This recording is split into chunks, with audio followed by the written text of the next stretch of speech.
I'm a member of advisory board, which also gives me a great pleasure to be here at the present and introduced artist Elsa Salonen and PhD researcher Kaarina Koski. Theme of our workshop is for the water sprites, and the question is, what does the spiritual essence of the water element consist of?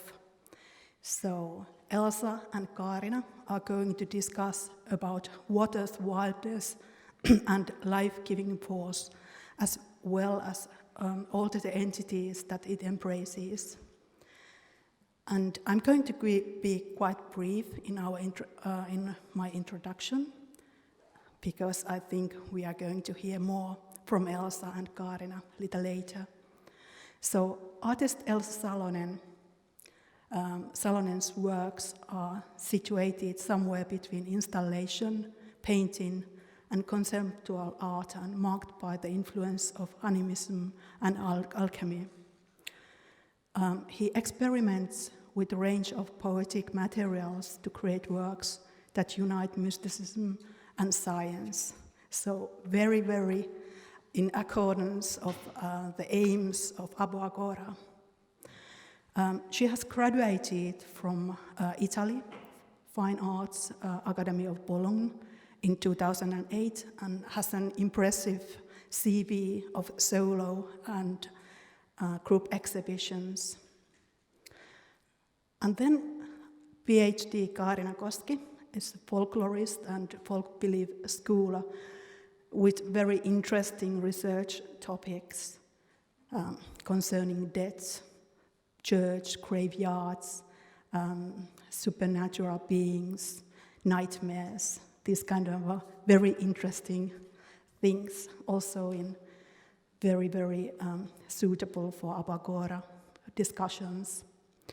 Currently, she works in a research project on nightmares at the University of Helsinki, and also holds the title of docent at the Universities of Helsinki and Turku.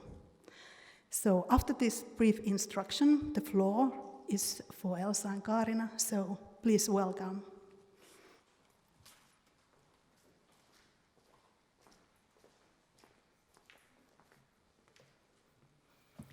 Good afternoon, everybody. I am Kaarina Koski. And I'm Elsa Salonen. In this workshop, we will invite you to imagine that water pools are living things, or that underneath the water surface, the surface of seas, lakes, or rivers, there is a conscious agent. What would the agent be like? How would we react to its presence? Would we be polite and negotiate about the water resources, or would we just deny its existence? The workshop is divided into two parts. As a folklorist and folk belief scholar, I will present traditional stories, ideas, and rituals concerning water sprites and deities from various parts of the world and cultural contexts. Also, I will discuss some academic approaches to animism and natural agency. And me, as a fine artist, I will show you my approach to various natural materials, among them the water and its inhabitants. I will also open a bit my processes behind creating the artworks, and I will focus especially in two installations, one called Veden väelle for the water sprites, and the other one, La voz del paisaje. Our approach is affected by animist and post-human theory for the both of us. The assumption that non-human agency is in the waters does not confuse biological facts or reject them. Rather, the question is about attitude and philosophy and ethics. We wish to offer inspiration to you from belief traditions and fine arts.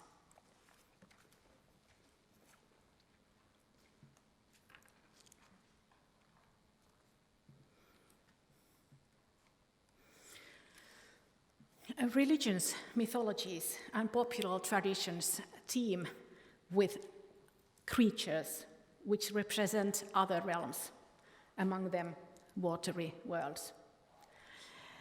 These beings can be poetic metaphors.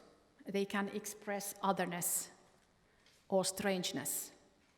They can be perceived as souls of the dead, or water gods or sprites. Spirits of natural elements alone have a great variety of meanings in different contexts. Human relations with water are various and changing.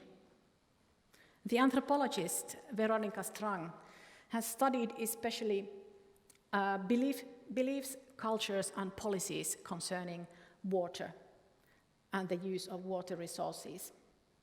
She has outlined the variety of human-water relations in 3 prototypes. The first type is communities with harmonious coexistence with nature and low-key use of resources. These are typically hunting or herding societies, or fishing, of course. Natural elements such as water and certain animals, species, are worshipped as creators of life. These deities can be animal-shaped. The second type is a human-centered, more hierarchical communities, which place humans over nature. These emerged together with agriculture and the control of waters via canals and watering systems. So humans take the right to change natural conditions. Animals are here no longer appreciated as equal with humans, and gods are human-shaped. The life-giving force of water is appreciated, but water beings can be repressed because humans have the power. The third type involves human domination over non-human animals and material world. Social hierarchies have increased, and the centralized control of land and water is already a disputed and political question. The utilization of natural resources is intensive. What comes to religious ideas, humans themselves are in role of gods. The third type depicts contemporary Western societies, as we all understand. In these, the efficient use of technology and resources produces prosperity and welfare. This efficiency leaves no room for an independent agency of earth and water. But as we know, there is also opposition to this Western lifestyle.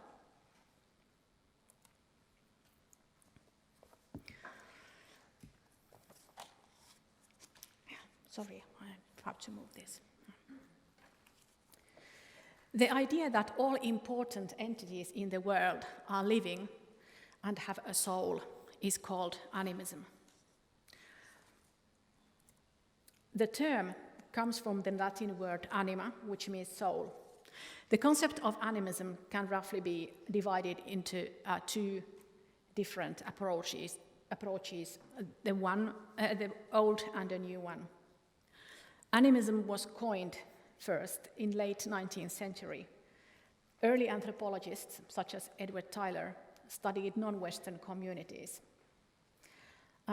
They found out that there were communities which worshipped local rivers or treated certain rocks with respect and saw the material world as animated.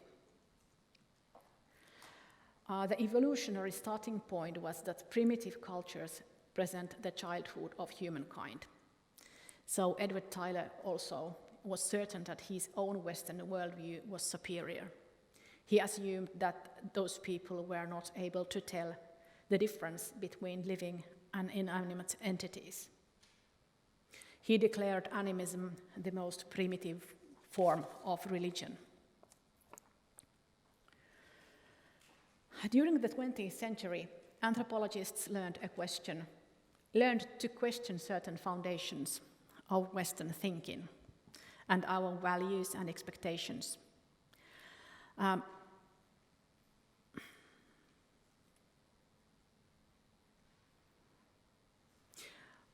It was understood that our worldview is culturally shaped too, and our expectations shape the way we understand the world.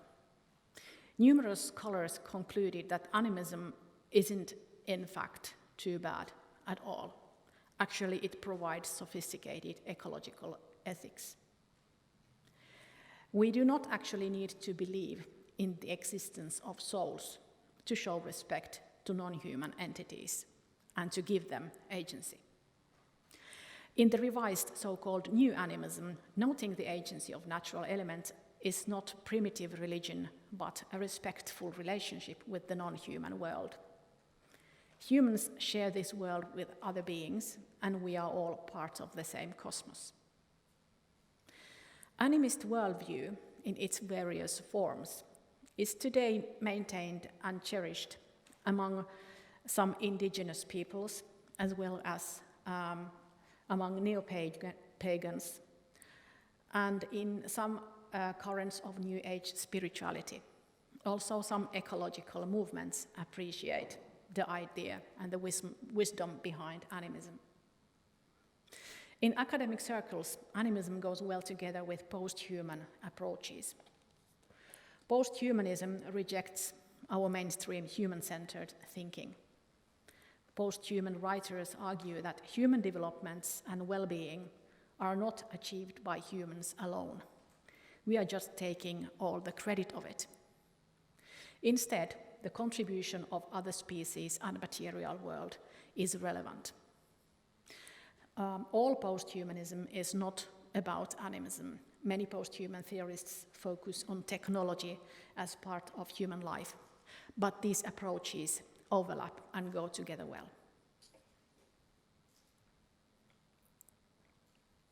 As we all know, and as has been repeated sometimes, water is the basis of all life. Also, water's presence in the landscape makes a difference. The question is not only about the water itself, but about all the riches which the water brings with it.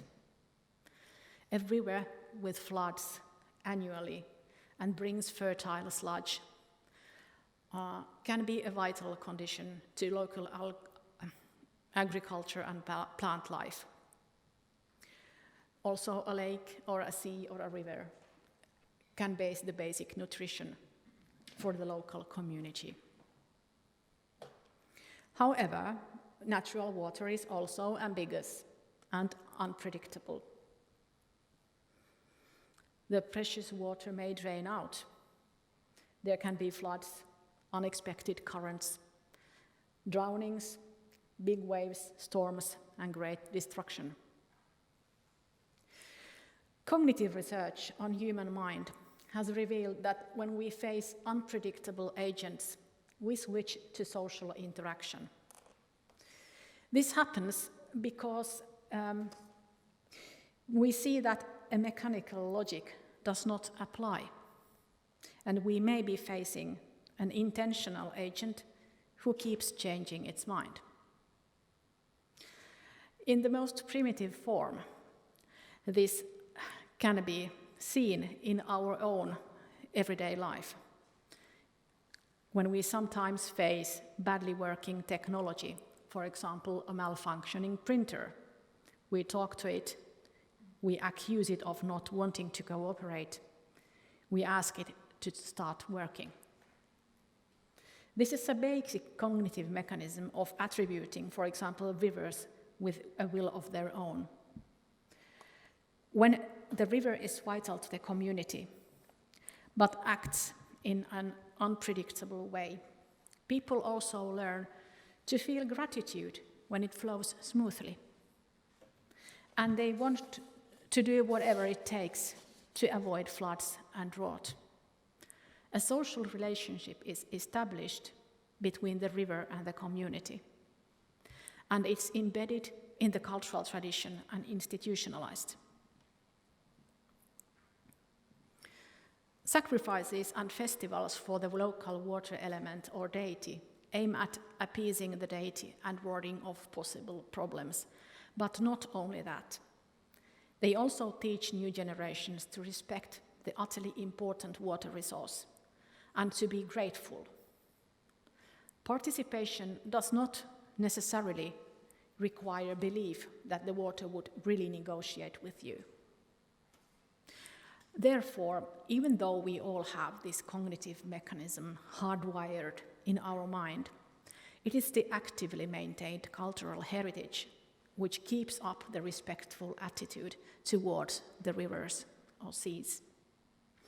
Similarly, if it's a culturally maintained view that waters do not need any particular respect, or that the agency of waters belong to fairy tales and not to environmental policies.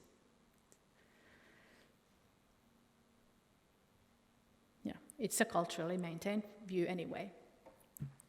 Water's agency is perceived in many ways and interpreted in various forms. Rivers are often personified or identified with creators of life, mythical mothers or ancestors. This picture is from India, but the same phenomenon is seen all over the world. For example, some indigenous groups in Siberia see their local rivers as their mother, and among New Zealand Maoris, the river is in the position of ancestor. In Africa, the Nigerian Yoruba people identify the local ocean river with the goddess Oshun. She is the goddess of fertility, love, and waters. By the river, there are several shrines dedicated to her. The Osun Osogbo sacred grove is a UNESCO heritage site, and it is continually decorated with new sculptures, and it is part of the Yoruba identity. The Yoruba people worship Oshun in annual celebrations. These are important local festivals, and also the Christian and Muslim population come to participate. People bring offerings to the deity, such as sweets, honey, flowers, cookies, and gin. This photo is from a newspaper article which was written 2 years ago. The reporter interviewed people who participated in the celebration and asked why they had come to celebrate the goddess. One person answered, "Going to the river to celebrate her spirit is like saying thank you to the creation of nature." Another commented, "Whoever you believe in, whatever your religion, at the end of the day, you need water to survive." Oshun is Oshun is depicted as a beautiful woman dressed in gold or yellow. And if you Google her, you can find numerous pictures of a beautiful yellow-dressed woman. And also the pop artist Beyoncé has posed as Oshun with a yellow dress. But in many ancient cultures, waters have been identified, not necessarily human beings, but with snakes or serpents, also dragons.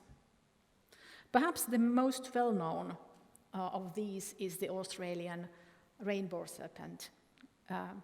In many Aboriginal mythologies, it is said to have created the world and to control the water resources. A bit similarly in China, dragons have had a close relationship with waters, clouds, and rain. In these examples, the water, as represented by these beings, is given the credit of creating and maintaining life. It is a being superior to human population. In European folklore, it is much more common to depict the water deities or spirits as inhabitants of the water. I'm talking about water spirits or water sprites. To me, it's the same thing, so you don't need to think about the difference. Water sprites guard the watery area or its resources. Guardian spirits range from authoritative agents to neighbors, rivals, and demonic beings. They can be roughly divided into guardians of species and guardians of watery areas. And then these demonized creatures. In Finnish belief tradition, all of these are represented, but they are mixed and overlapping because Finnish tradition, in the form it has been collected and recorded, has several cultural layers which have been present simultaneously in the stories and rituals. The oldest layer is guardians of the animal species. These had really economical relevance to hunting or fishing communities. Researchers have estimated that in Finland there used to be shamanistic system. And in those it was typical that the shaman had to negotiate with the owner of the species and ask for permission to catch a certain amount of fish or elk or whatever it was. Later, after this shamanistic practice, hunters or fishermen did these rituals privately, and they didn't go to the other world to negotiate, but they propitiated the spirit.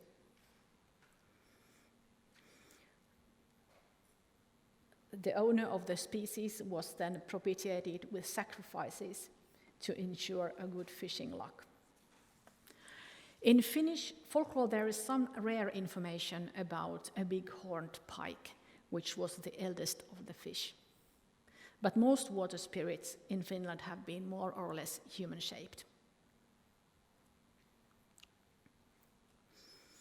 In eastern Finland, a male water spirit was called Vetehinen, the one of waters. He needed to be propitiated to ensure a good catch. It has been customary to give him a share of the first catch, or in later times, also silver or alcohol. Silver was given only in small proportions. Thin slices were carved with a sharp knife from the side of a silver coin. Then there are guardians of water areas. These beliefs are linked to agricultural societies in which the landscape is divided into territories of us and them. These guardians of water pools control the watery realm, just like humans controlled the cultivated land and village. This type of water sprite has been dominant in Western village agricultural villages. It's a leader with his people is a mirror image of the human society. A water god, Ahti, is mentioned in a list of Finnish pagan gods already in the 16th century as the god who gave fish. He's often depicted as the king of waters. In Finnish language, both seas and lakes are still metaphorically called the kingdom of Ahti. He ruled over his people and the fish, and some sources give him a wife too, Vellamo. It's not sure if the relationship between these two beings has really been marriage. But in these agricultural societies and also in later scholarly works, the family form has been preferred. So it was, if the water was supposed to be a mirror image and work similarly as a human society, they had to form a family and a household. Water spirits were otherworldly neighbors who were often described as rich, and people could try to gain some of the riches to themselves. It was, for example, thought that, or still told in stories that the water people they had very fat and beautiful cows, and people could, with certain ritual, steal those cows to themselves. And it was okay, because those water people were just water people. They were not humans, they were not Christians, so it was okay to take from them if you just could manage the ritual.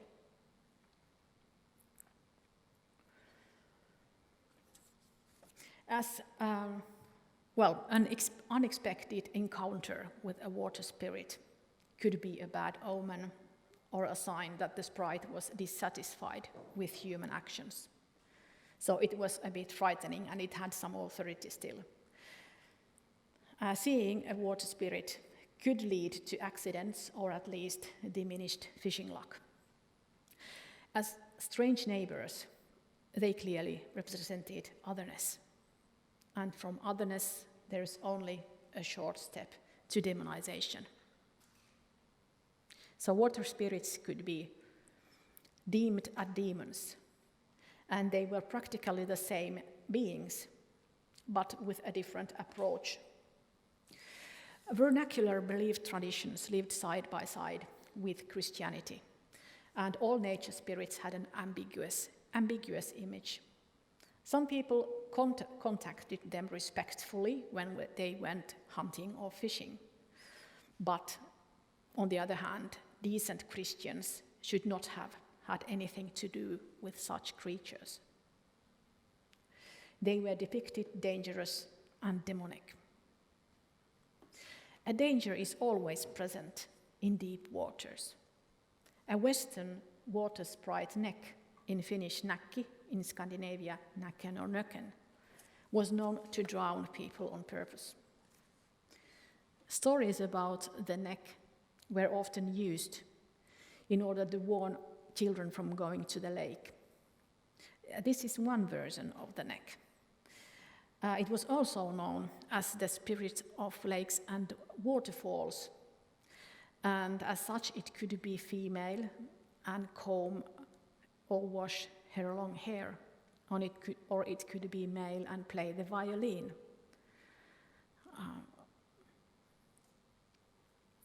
The neck had many roles, but positive cooperation with the humans did not belong to them. As a folklorist, I have studied a variety of belief legends and the worldviews behind them. Stories about ghosts and spirits are not generally narrated just because people would have believed that they exist. On the contrary, actually.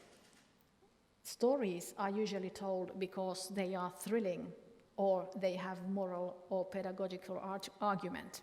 And many of the stories are told as gossip about neighbors or other people who can be accused of some kind of wrongdoing because the supernatural beings reveal those crimes or punish them. So the beings are believed in or they have been kept alive by storytelling.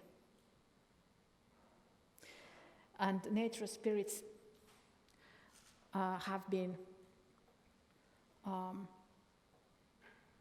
would say that once they ceased to be relevant for the livelihoods, they got a new role in guardians of the moral. In Christian village culture, all nature spirits were practically harnessed to serve the moral code of the Christian society. Thus, they got features of the devil.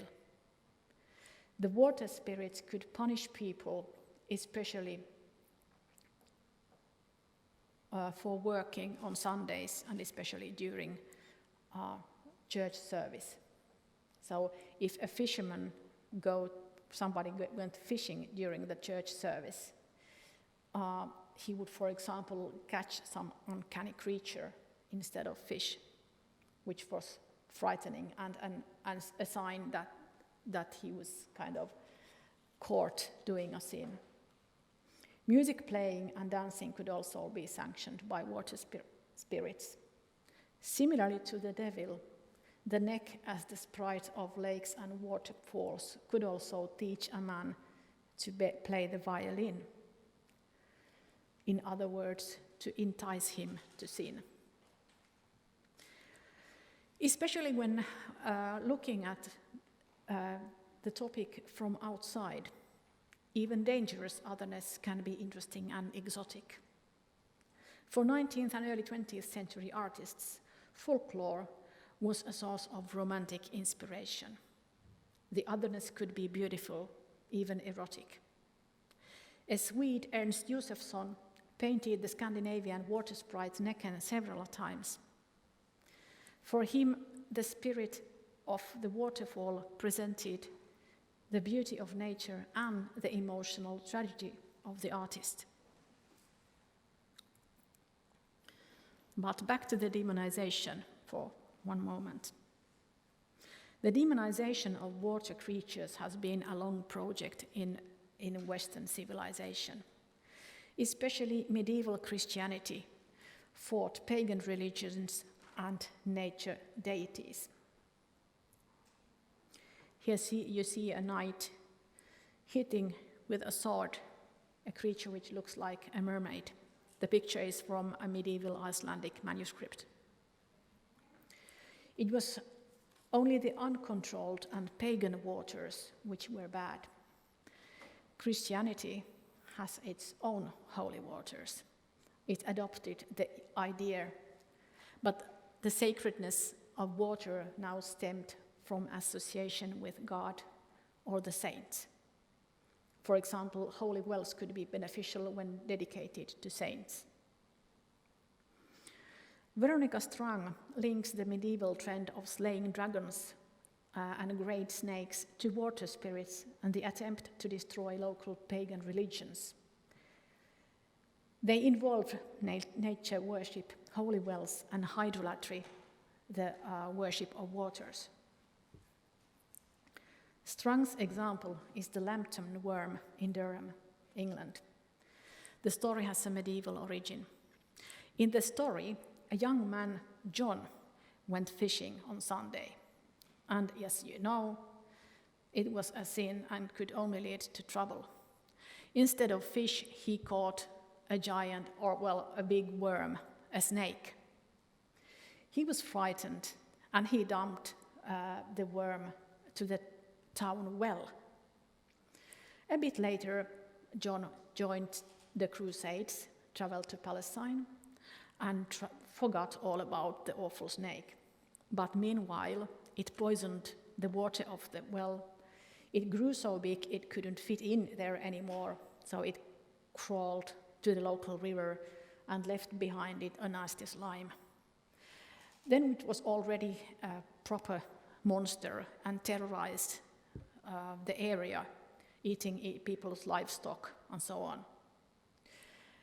Finally, after years, John came back victorious as Sir John from the Crusades, and now he was capable of slaying the worm. So it ended all so happily. In other contexts as well, waters and especially seas teemed with monsters. And also in non-religious discourse, seas were unknown and uncontrollable. They were depicted as dangerous and wild, not only in stories but also in maps. These areas could be avoided or conquered and civilized. The dichotomy between humans and nature was actively created and maintained for centuries. In Western culture, there have also been alternative views and positive personifications of natural elements.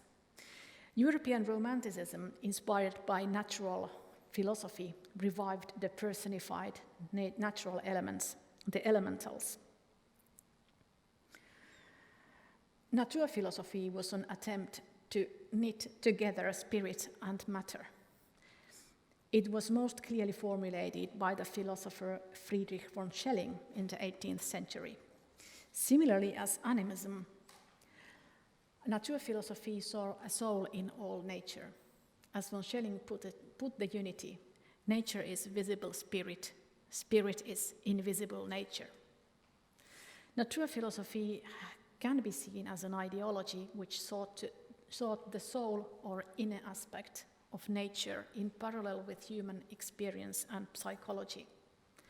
Later, much later, New Age spirituality has developed these ideas further. The elementals represented the spiritual essence of the world, which had a close link to the human psyche and could be reached by the help of imagination.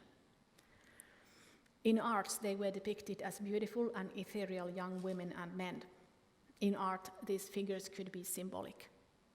Elementals represented an inner reality instead of the visible world. As in Josephson's painting of the neck earlier, the nature spirit stood for human moods and emotions.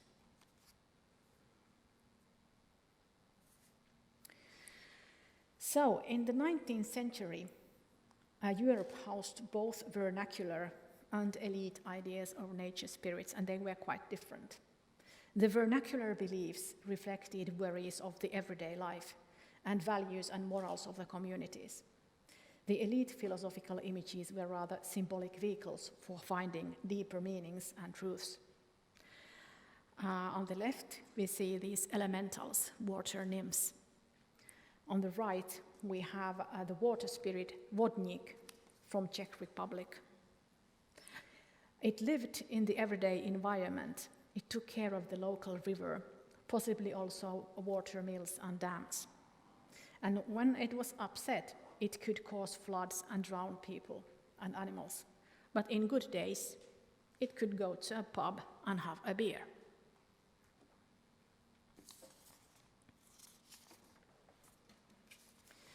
The spiritual essence of or agency of the watery realm has got diverse forms and interpretations in different contexts. They have followed the needs and values of human communities. And when they were not needed or wanted, they have simply disappeared.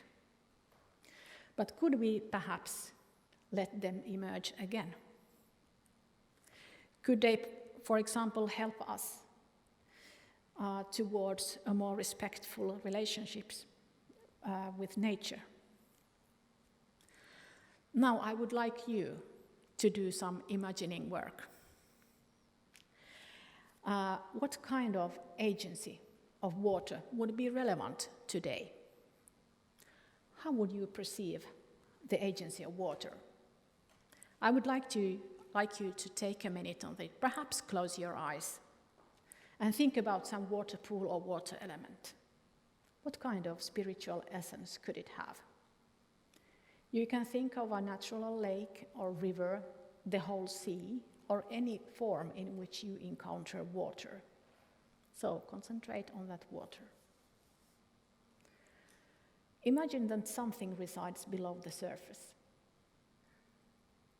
What does it do and what does it want? How should we treat it? Is it empowered or is it suffering? Does it stand for its rights? Is it threatening or beautiful? Now I ask you to memorize what you imagined. Maybe it was simply yourself looking at the depth of the sea, Or perhaps you were inspired with Marco Röhr's images from the previous section. But if it's something you might like to share, it is possible to discuss this in the end of the workshop. Thank you. Now we will go on. I will give the stage to Elsa, and later we can have questions together.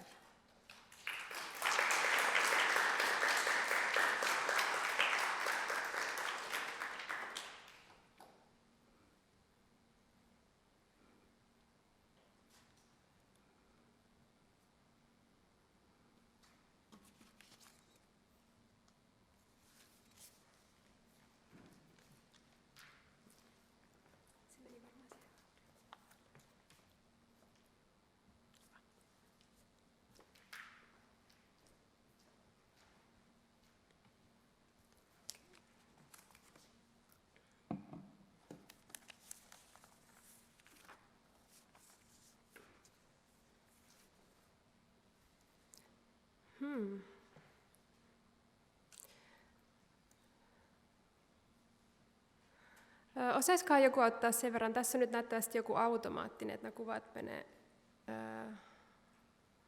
automaattisesti eteenpäin. Silleen, että kuvat ei menisi automaattisesti eteenpäin. Osaatko sanoa, miten? Tai jätäkö sen tähän tilaan? Niin. Joo, ollaan tuosta eteenpäin. Eli jos laittaa tuohon, niin ne menee automaattisesti eteenpäin. Että jos se laittaa niin kuin koko screeniksi varmaankin. Ehkä mä pidän sen näin. Niin. Joo, kiitos. No niin.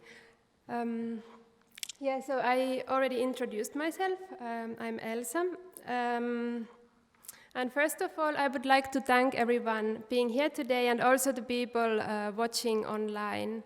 And thank you, Aboagora, for your invitation. And thank you so much, Kaarina, for such a rich talk to the depths of the water sprites. So I'm a fine artist. I'm originally from Turku, but I'm based in Berlin for more than a decade now. And I work with natural materials, and I would like to start my talk by showing you works that are not related to the water, but they show very well my relationship to the natural materials. And after this, I would like to focus to few works that I did in the last years about the waters and the sea.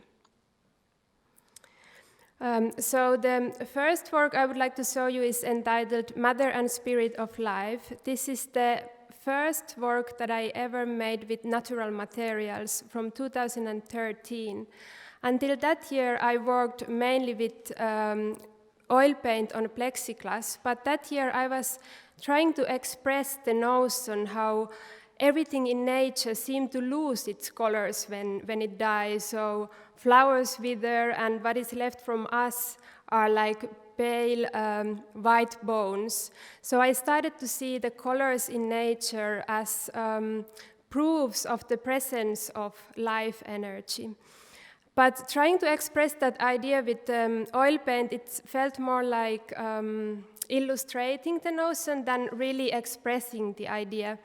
And that year I was working in a residency house in the German countryside, and I started the period just by reading a lot of different books. And they were the alchemical texts that really inspired me to start to experiment with the natural materials themselves.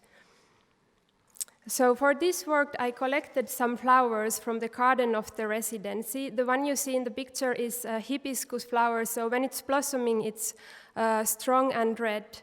But for the work, I extracted its colors, and in the colorful dye, I grew an alum crystal. In this way, the colors of the flowers remained inside of the crystal, after which I bleached the flower with chloride so that it was even more white and pale.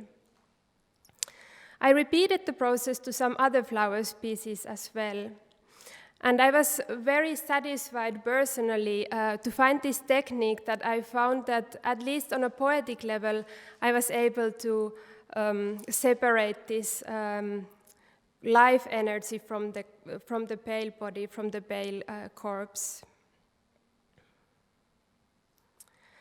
This is another work with the same technique a bit later. It's entitled Flower Painting, the Act of Immortalizing. And for this work, I had an entire bouquet of flowers with 6 different flowers. And from all of them, I extracted the colors and reserved them in these glass laboratory bottles. After which I again bleached the entire bouquet and sewed them together.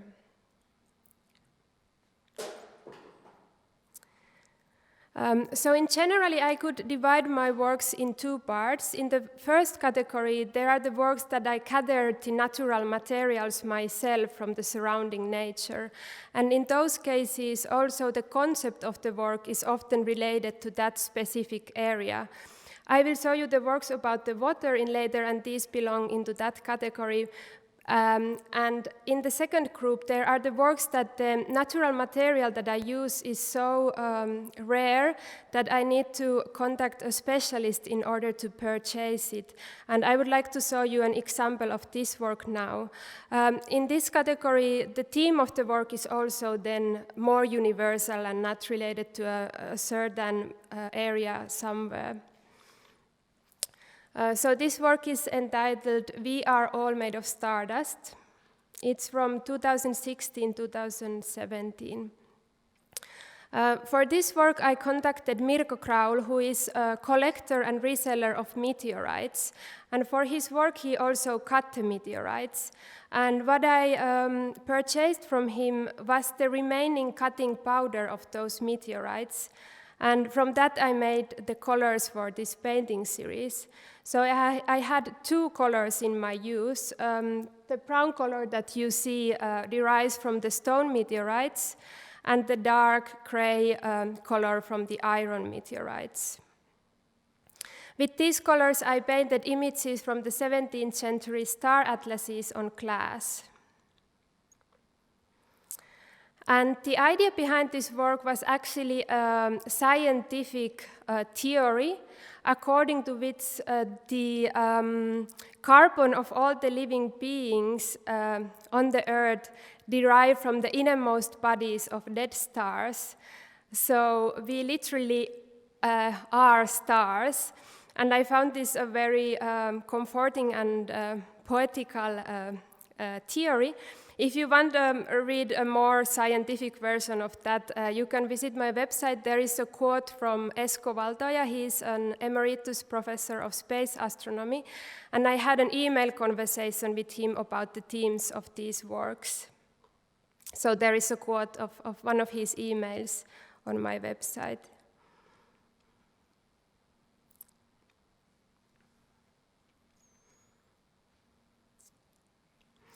So working with very different natural materials, I started to kind of notice how they all seem to have different knowledges in them, depending on where they derive from or how is their history on the Earth. And very soon, these exact knowledges became the core concepts of each work. I will still show you one work about not waters that really well explains this, and then we move further on the water theme. So this work is from last year. It's a painting series entitled Stories Told by Stones. And for this work, I had different mineral stones in my use. I used them as colors for these paintings. And I found out that these exact stones that I used as colors are very, very old. And I just picked one period in the history of Earth, around 300 million years ago, a period called Carboniferous period, where there were also here in the northern sphere of Earth, jungle-like forests. And I was, we as a species, as humankind, we didn't exist back then. We came into the picture even roughly calculated like 200 million years later. So I started to approach these stones as very wise ancestors, really much from animist worldview perspective. And I played with the idea that if I could have a conversation with them, a bit like with my grandmother about the time of the wars, how would those stones describe me, the landscapes in the Carboniferous period?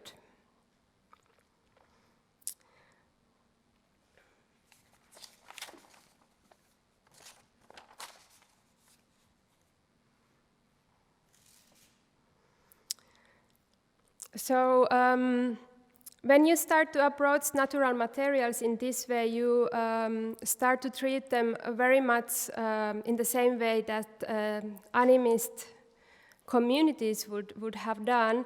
And in fact, I would like to read you a quote from the book of Graham Harvey. Kaarina mentioned him before because he's one of the leading scholars of the new animism. And he has written a book entitled Animism Respecting the Living World, which is a very important book for my work. And I have also had the opportunity to collaborate with Harvey in various projects. But there is a quote in his book that really well shows the relationship between the artist and the natural materials. So Harvey writes, it is typical of animist life phase that the transformation of living persons from trees to artifacts is not experienced as a destruction of life and personhood, nor take consequent transformation to artificiality. Human artifacts not only enrich the encounter between persons, but are often themselves experienced as autonomous agents. In art, not only do humans express themselves, so too do those persons who are transformed. I will drink a bit of water. But now you have an overall image of my approach to the natural materials in general, and I would now like to focus on the works about the water and the sea. And in this work, I would also like to show you some photos of the process itself. So this work is also from last year. It's entitled Veden väelle, which is Finnish and stands for the water sprites.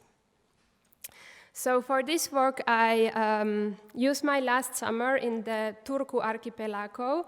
So our family has a summer house there, and we spend all our summers there. But last summer, I used my time there for working for this installation. I collected various natural materials, among them algae and water plants. The one I'm holding here is Fucus vesiculosus. There is also Cladophora glomerata. In Finnish, it's called Viherahdinparta.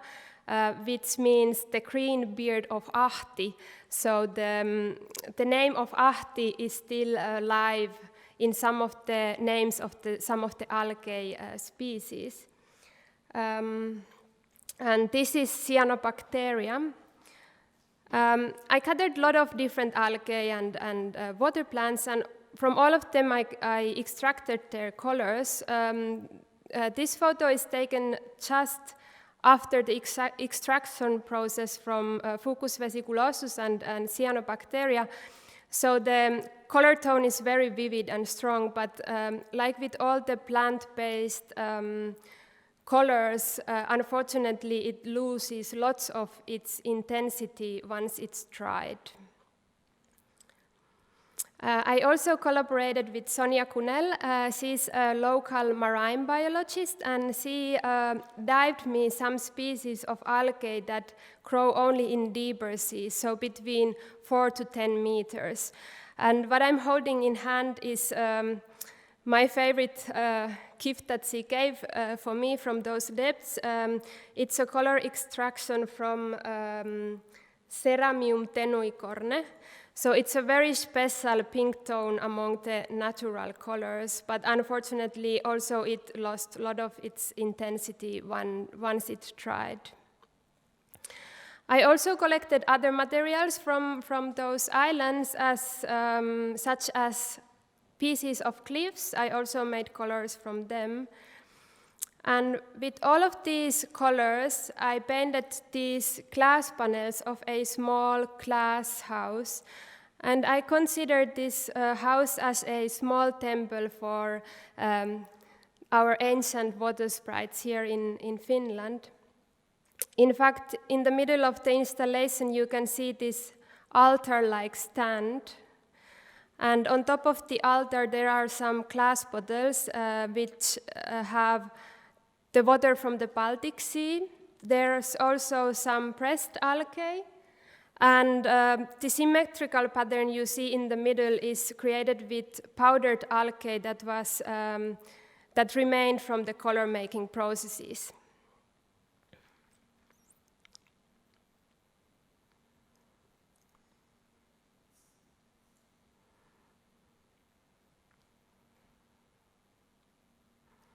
And like Kaarina mentioned before, one of the offerings that was given to our sprites was silver, hence the silver nuggets in one of the bottles.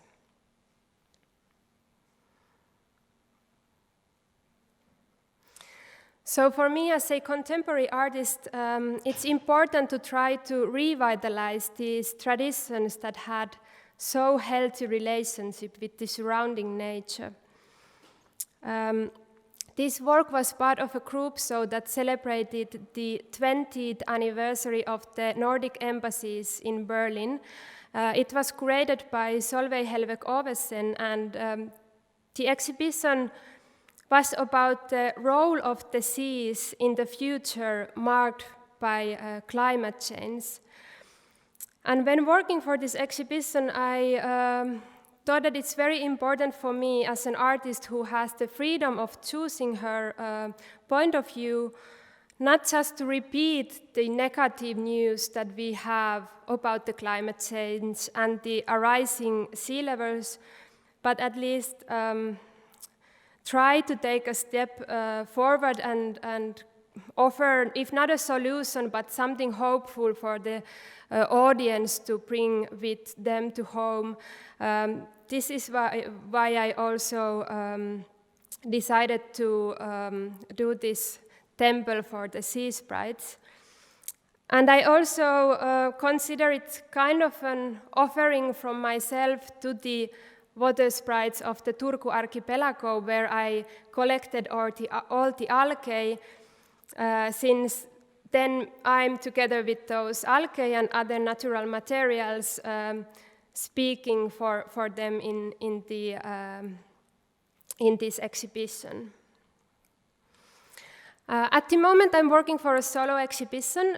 It will be about 3 nature or sea water meets from around the world. It will be held in Helsinki in Gallery Ama next May.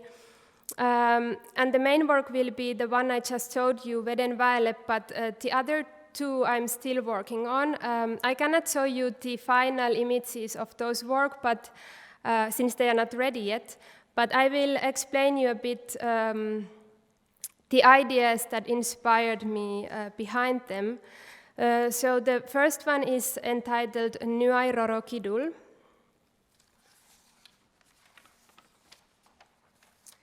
So NYAI RORO KIDUL is an Indonesian sea goddess. She is the queen of the southern seas. So the southern seas is the Indian Ocean, and she belongs both in the Javanese and Sundanese mythology. This is an interpretation of her by Gunavan Kartapranata. And it is claimed that she is able to take the soul of anyone she wishes for, and sometimes she is referred as the spiritual wife of the Sultan of Yogyakarta. There is a small fisher town called Pelabuhan Ratu that holds an annual holiday in her honor on the 6th of April every year.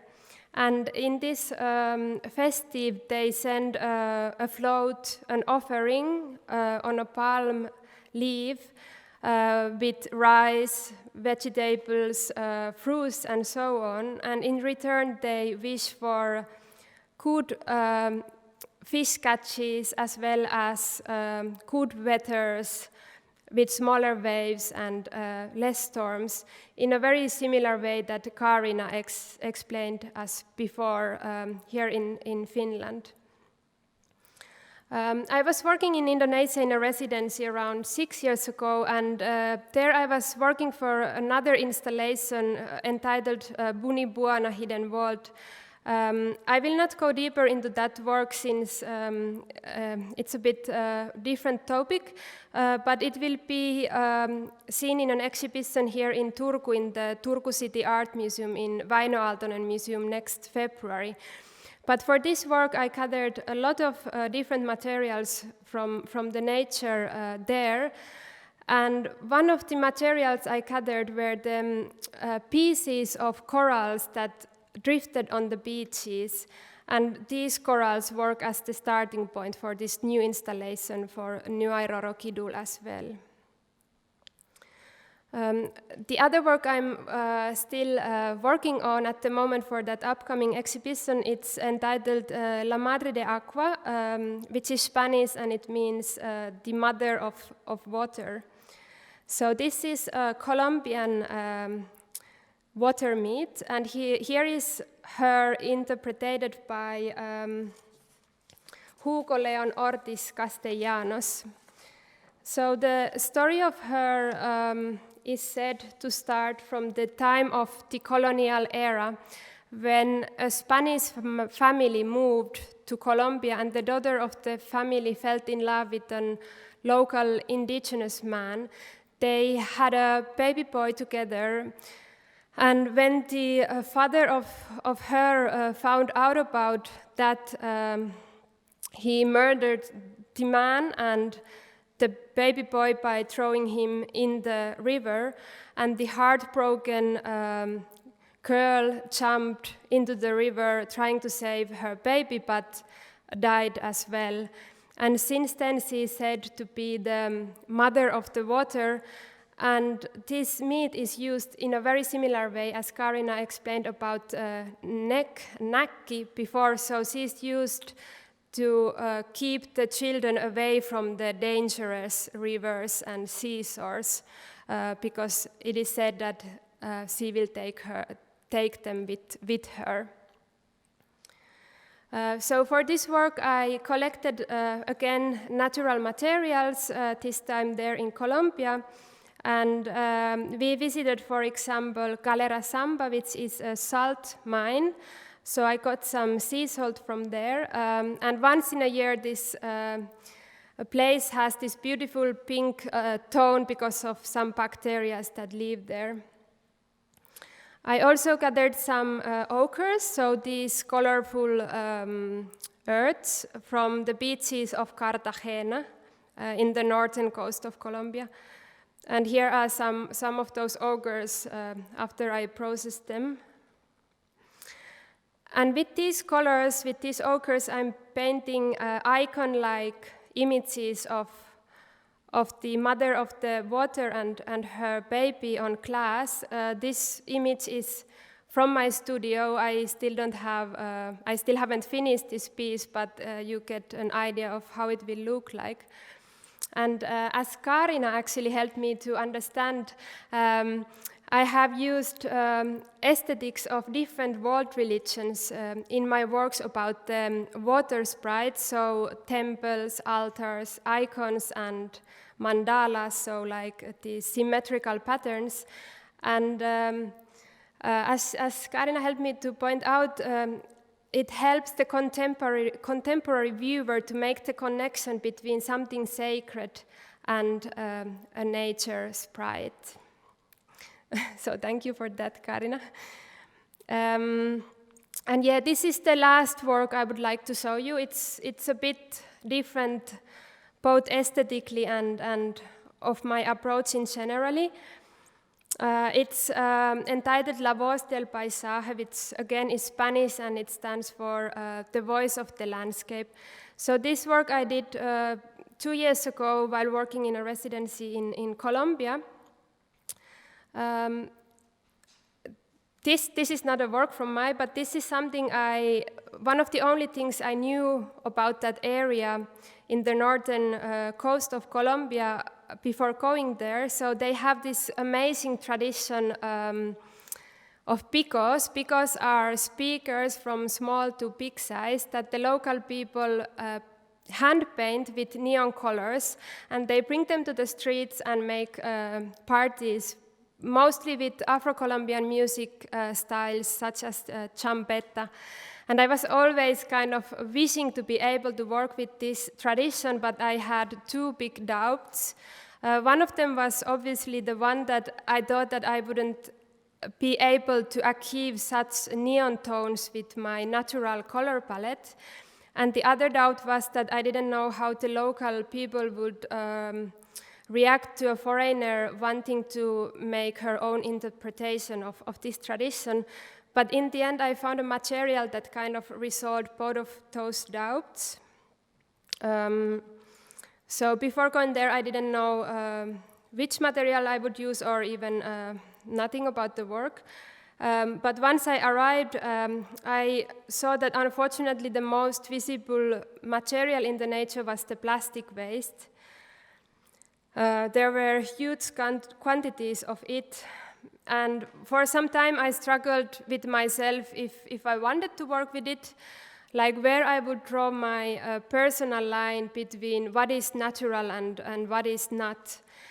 But once I realized that this would be like a unique opportunity for me to resolve those doubts, I decided to work with it.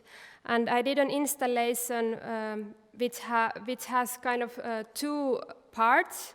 So the first part is just all the plastic that I found organized in a chromatic order. And I also cut the plastic in small pieces and even smaller, almost pigment-like powder. You can see examples of these on the lower part of the photos. And beside collecting all the plastic waste, I also collected some of the seashells, mostly to show the proportion of all the plastic waste that I found and the few seashells that were there. And this is the second part of the installation. So it's a small size pico that I decorated with the pieces of the plastic that I found. So as you see, I was able to use these colors that are not common in nature otherwise. And here are some details of those plastic pieces. But this also resolved my second doubt about the opinion of the local people, since once I started to talk them about my idea, they got very excited about the possibility of trying to draw attention to the ecological problems they have in the area. And in the end, there were quite a big number of people willing to collaborate with me for this project. So first of all, there was this artist-activist collective called El Rostro, who explained me the role of the picos in the local community.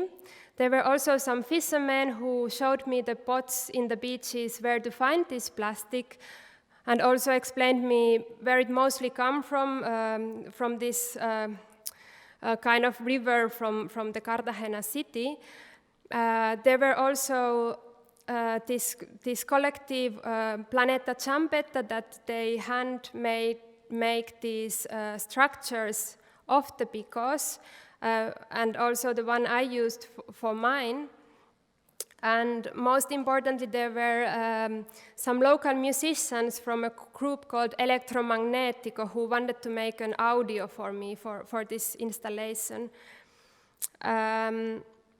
And I contributed to the audio a little bit. I recorded the waves of those beaches where I collected the plastic, as well as some singing of the local Maria mulata birds. They are typical for the area, small black birds that I also painted on the front of the speaker. And Electromagnetico used those sounds in the song that they made for me.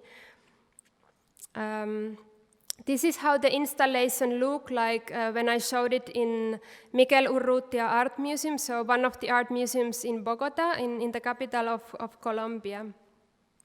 And with this work, I learned that by letting the landscape make the creative choices and offer its typical natural colors, it starts to make its own political statements.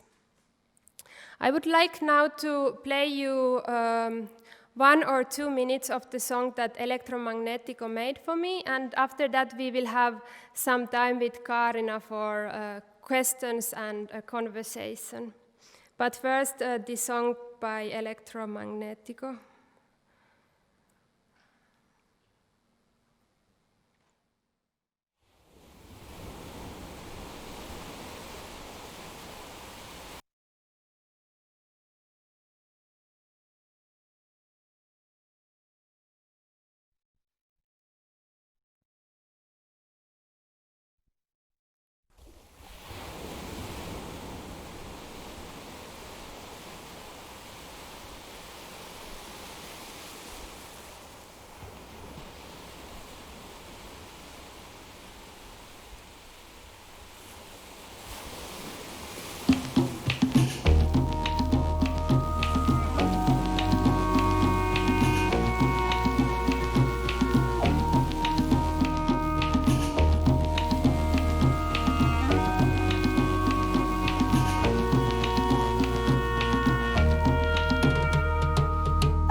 Piel cristalina, traes la pureza, la naturaleza. Al indígena le ponen la mina y así se contamina, se contamina.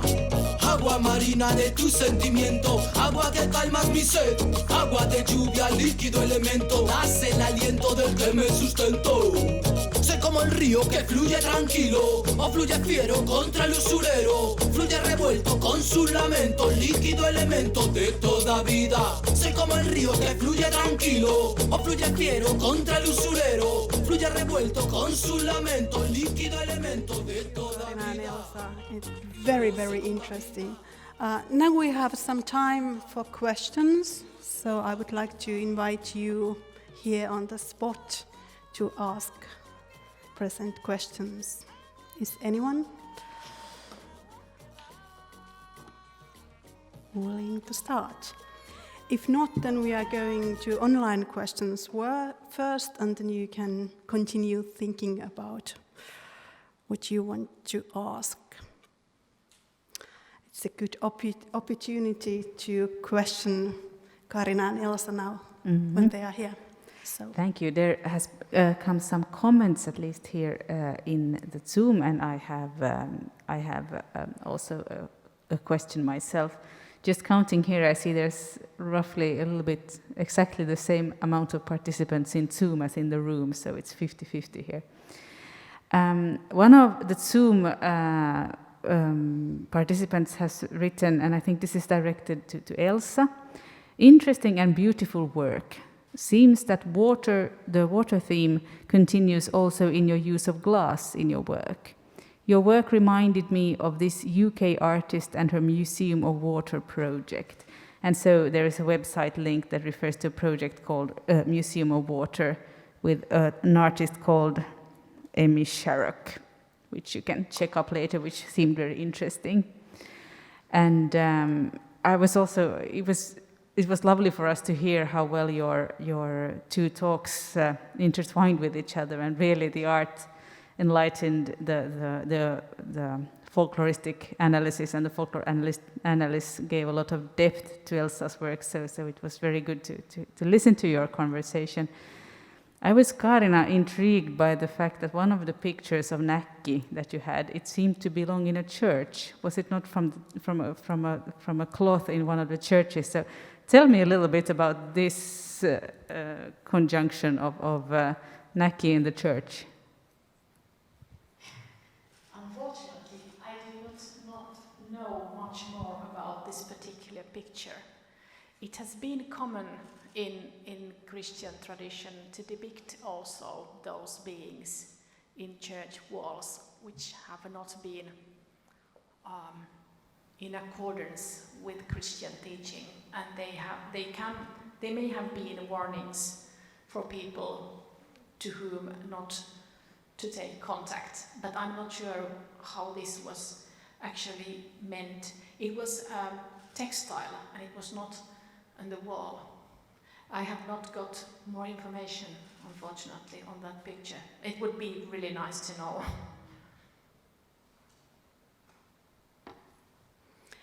So there is a question from the floor. Hello, thank you. I found this folklore bit very interesting. I don't know very much about Finnish folklore, but you talked about Vellamo in a sort of Christian village context, but doesn't that figure have like pre-Christian roots, and could you tell me something about that connection? Yes, definitely. So all these folklore or folk belief beings, well, they are generally pre-Christian, or should I say non-Christian, because the folk belief tradition has also developed all the time, and together with their livelihoods, and they have been mostly separate from Christianity. But those, how would I say, those materials have been collected during the Christian era. The collections have started in the 19th century. So they have all these ideas have been already mixed for many times. But I would say that certain beings have been relevant in non-Christian contexts. And in some situations, people have found them okay and cherished this tradition. And in some other contexts, they have been, their image has been adopted into Christianity, in the everyday lived Christianity, in which all these beings belong to the nature, and they serve also this common purpose that people should behave properly, and that in vernacular religion there have been also opinions that God has actually put all these beings there and they have to be there, but they do not belong to the Christian community, and therefore people have to be a bit cautious with them. And instead of them, people should rely in God. So they have belonged to another sphere, and it has already been a Christian environment in which this tradition has been collected and recorded. Did I answer your question? Yes. Yeah. And there is a question there in the middle.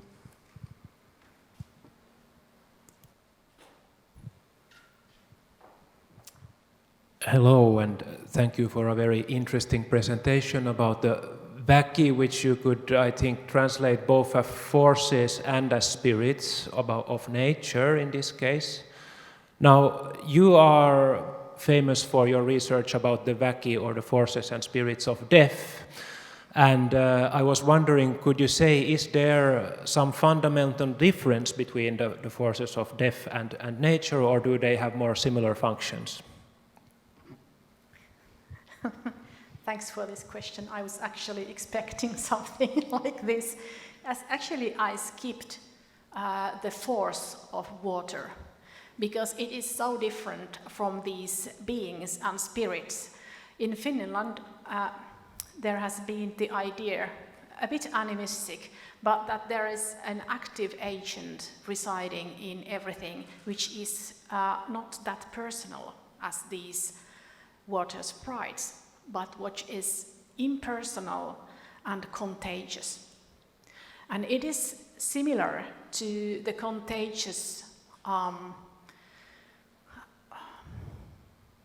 dynamistic power that can infect people who go to the cemetery or who touch dead bodies in this death area. But because it's a bit different to put together, a bit difficult to put together with these spirits, so I skipped it.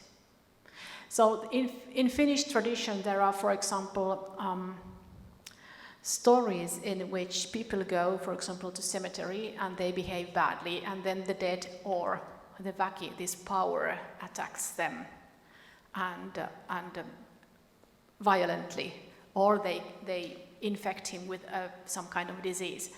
But also, a water väki can be infectious. You go to a lake and then you do something stupid and then you get ill, and then the local specialist, the healer, can say, okay, you got this infection from water, or you got this infection from the graveyard or from the land. That's more like ethnomedicine. So I skipped this because we didn't have so much time here, and I wanted to concentrate on what was relevant together with Elsa's work. But you are right, there is this wacky stuff, there is this other side also, yes. And sometimes it is identified with people who have drowned in the sea, so they are the wacky of the water. So they are very complex. And there is an online question. Yes, here is another online question from Anna Jonsson. Are water spirits and beings and deities always pictured as bodily creatures, like fish or snakes, or human-like things? Or are there also water forces without bodies, like the energy in, say, waves, storms, or tsunamis? Are there a difference between the arts and the legends and stories in this respect?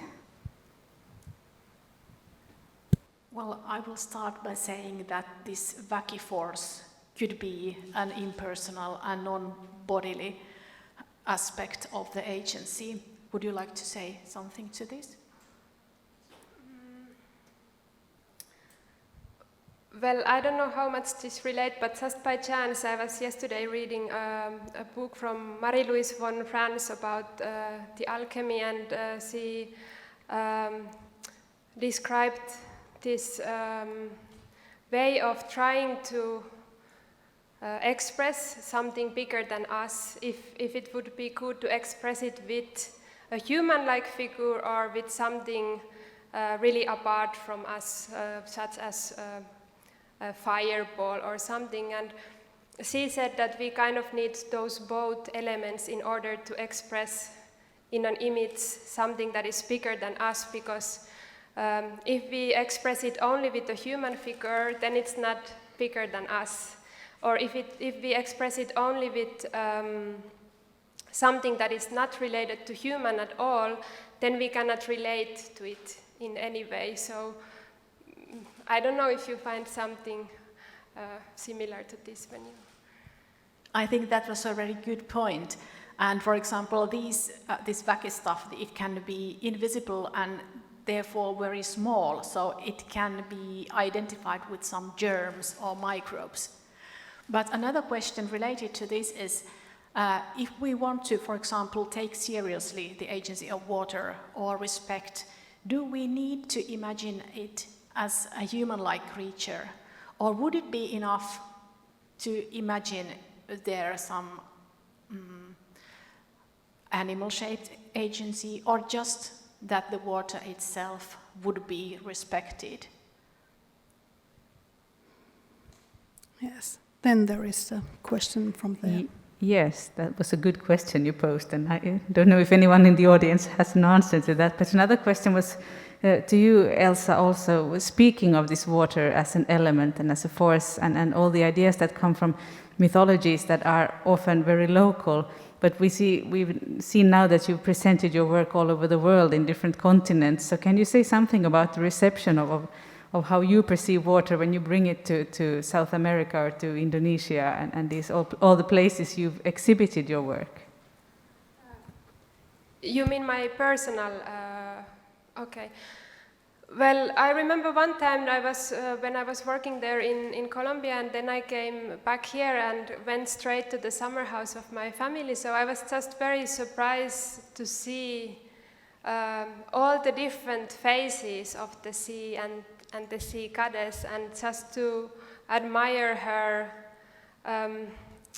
the fact that it's the same sea, but it looks so different. And of course, in material-wise also for me, they can be very different kind of materials that I find in different locations. But there are a lot of similarities as well, also in the meats, as we saw now with Kaarina, in both of those countries where I've been working in Colombia and Indonesia, the similarities with the meats to the Finnish ones are many. Like the one that they are used to frighten the children, like to keep them safe, or for fishing good weathers and so on. Is there any questions more? So I think we are going to wrap this up and have a coffee break. We are going to come back here at 3 o'clock, so we have half an hour time to enjoy coffee and break there from our online audience. So thank you to Elsa and Kaarina and for the audience.